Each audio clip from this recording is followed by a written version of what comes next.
Todd Johnson was walking home from the bar, about a 2-mile walk, but he only made it about halfway before he was found unconscious on the sidewalk. Grand Rapids police say that he was randomly attacked before a group of teens then robbed him and broke into his home. The police chief called his injuries egregious and says Johnson almost died. Now he's out of the hospital and slowly recovering, but the call for justice carries on. Just as the sun began to rise on another sweltering mid-August day, Breanna Scholten's attention was drawn to the sidewalk outside her apartment along Lincoln Avenue Northwest. It just was crazy, like just waking up and seeing him. He obviously needed help. The morning light illuminated the outline of what looked like a man. Grand Rapids 911, what's the location of your emergency? And even more unnerving was the pool of blood that surrounded him. We need an ambulance right now. There's a man on the ground. There's a guy on the ground. There's blood all over the ground. He's not responding, and his skull is cracked open. There's blood. Then a sign of hope for the man who would for a while be only known as John Doe. He grabbed my hand, and I held it, and he squeezed my hand a few times, and I was like, he's here. He can hear me. He's just not able to respond. It took several hours after that John Doe arrived at the hospital, critically injured with a brain injury, for police to learn his identity, 48-year-old Todd Johnson. And it took days of investigating for Grand Rapids police to learn exactly what happened that morning. We very well could be sitting here talking about a murder today because of the serious injuries that Mr. Johnson sustained. According to newly obtained police reports, Johnson spent the night of August 15th at various bars on Bridge Street. As his night was ending into the early morning hours on the 16th, he went to walk home, a just over 2-mile walk to 8th Street Northwest. But he only made it about halfway, just less than a mile, when police say Johnson was beat up, robbed, and left on the sidewalk unconscious for hours before being rushed to the hospital. Johnson wasn't talking. He couldn't, not while in the ICU with a traumatic brain injury. But his assailants were. Absolutely disgusting. Reports say that the teens recorded the aftermath and talked about what they had done on Snapchat. This is very much a grown-up crime, and it should have adult consequences associated with it.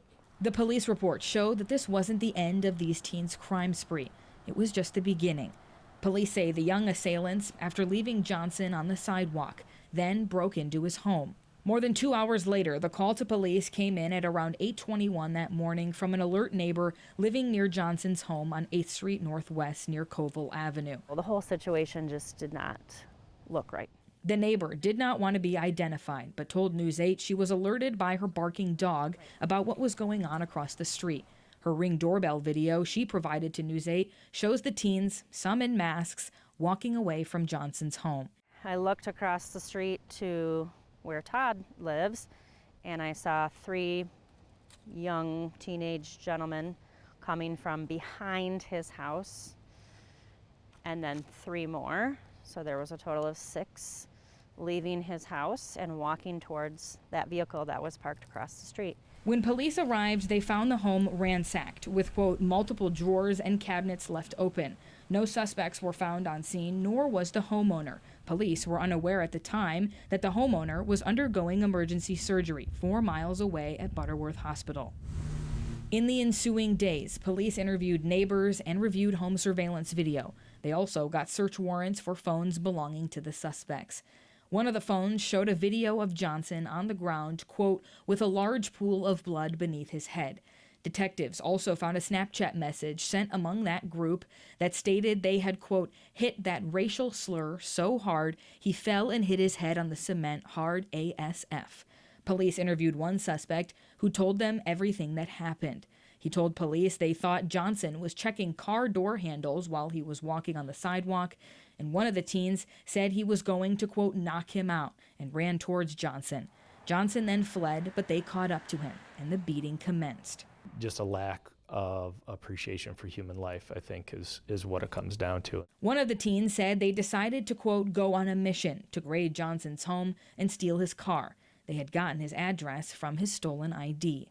We want to make sure that the message is clear that they did not get away with it, they will not get away with it, and we're going to keep pushing until we hold these young people accountable. Johnson continues to recover, and those in the neighborhood, as well as the neighborhood where he was found, still remain unnerved and uneasy. you already are on edge around here, like thinking about like adults, and then thinking it's like kids that beat him up and made him in that condition is insane. Like kids younger than me, like I'm 24, and just like, that's insane. The case remains under investigation, and Winstrom says he believes there are still more suspects that haven't been charged. At the time of the incident, one teen was charged with aggravated assault, receiving and concealing a vehicle, and illegal use of a financial transaction device. As of Tuesday, 2 other teens were charged in connection to the burglary. Charges related to the car theft, larceny of a person, and third-degree home invasion. Due to the fact that they are juveniles, their identities, names, and ages have not been released to us. And I know at the time we had talked and you and the family were pushing for adult charges. Do you still stand by that? Yeah, I do.